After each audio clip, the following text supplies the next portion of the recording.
महत्त्वाच्या बातमीने आपण सुरुवात करूयात। राज्यातील 40 पोलीस अधिकाऱ्यांच्या बदल्या ज्या त्या करण्यात आलेल्या आहेत। आयजी दत्ता कराळेंची मानवी हक्क आयोगात बदली करण्यात आल्याचं कळतंय। खरात प्रकरणातील आरोप होण्याची शक्यता आहे का असं देखील म्हटलं जात आहे। तसा एक प्रश्न उपस्थित होतोय।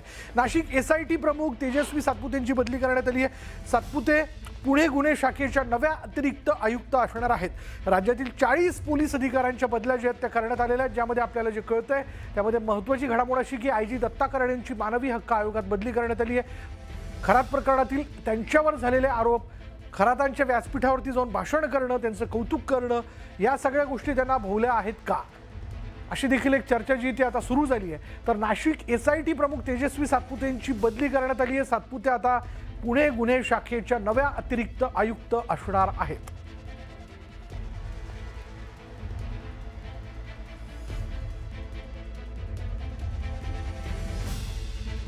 त्यामुळे 40 अधिकाऱ्यांच्या या बदल्यांमध्ये 2 नावं जी आहेत ती लक्षवेधी आहेत। त्यामध्ये पहिलं नाव जे आपण बघतोय दत्ता कराळेंचं बघतोय। दत्ता कराळेंची आता मानवी हक्क आयोगात बदली करण्यात आली। खरं तर हे बदली नाही, निलंबन व्हायला हवं होतं। कारण त्यांच्या विरुद्ध अशोक खरातांच्या प्रकरणामध्ये आपण तो व्हिडिओ बघितला ज्याच्यात ते त्यांच्या मंचावरनं भाषण देत होते। खरं तर एका आयजी पदावर असलेल्या व्यक्तीने असं करणं अतिशय चुकीचं आहे आणि त्यांच्यासारखी लोक ज्या मंचावरनं भाषण देतात म्हणूनच जनतेचा विश्वास हे अशोक खरातांसारख्या लोकांवर बसतो। इतकंच नाही तर ते बोलताना सुद्धा ना पदाची त्यांनी गरिमा ठेवली ना सर्व्हिस रूल्स त्यांनी फॉलो केले होते।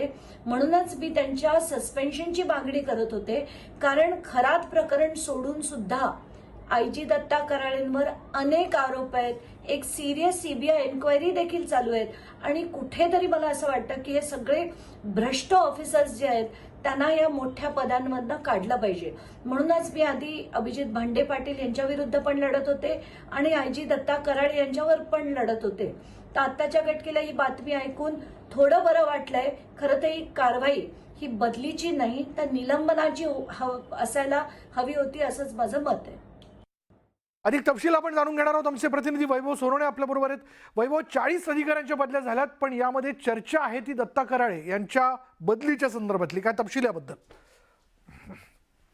या सगळ्या बदल्या ज्या आहेत, दरवर्षी पोलिसांच्या ज्या जनरल ट्रान्सफर्स होत असतात, दरवर्षी पोलिसांचे जे प्रमोशन्स होतात त्यानुसार जनरल ट्रान्सफर होतात, जीटी त्याला म्हणतात पोलिसांच्या एकूण गृह खात्यामध्ये।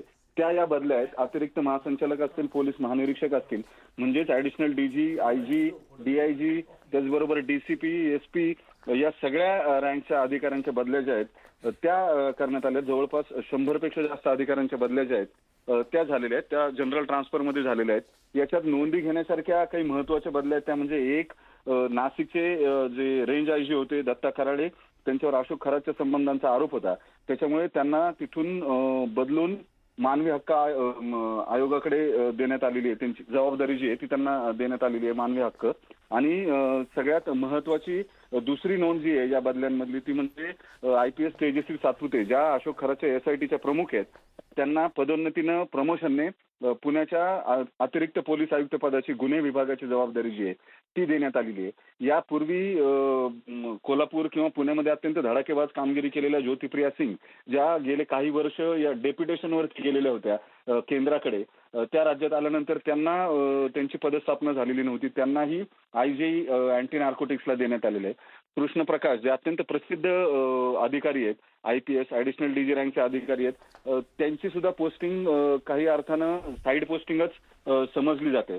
त्यांच्या बरोबर आणखी काही महत्वाची नावं जी लगेच या याद्या वाचल्यानंतर लक्षात येतात ते म्हणजे नवी मुंबईचे जे अतिरिक्त पोलीस आयुक्त होते त्यांची पोलीस सह आयुक्त पदावरती बढती करण्यात आलेली आहे। दीपक साकोरे, ज्या राज्याच्या मंत्री आहेत मेघना बोर्डीकर, त्यांचे पती सुद्धा आहेत। या सगळ्यांबरोबर अनेक महत्वपूर्ण बदल्या, ज्याच्यामध्ये मनोज शर्मा यांची बदली सांगता येईल, त्यांच्यावरती 12th फेल हा सिनेमा निघालेला होता, त्यानंतर ते फार प्रकाशझोतात आलेले होते।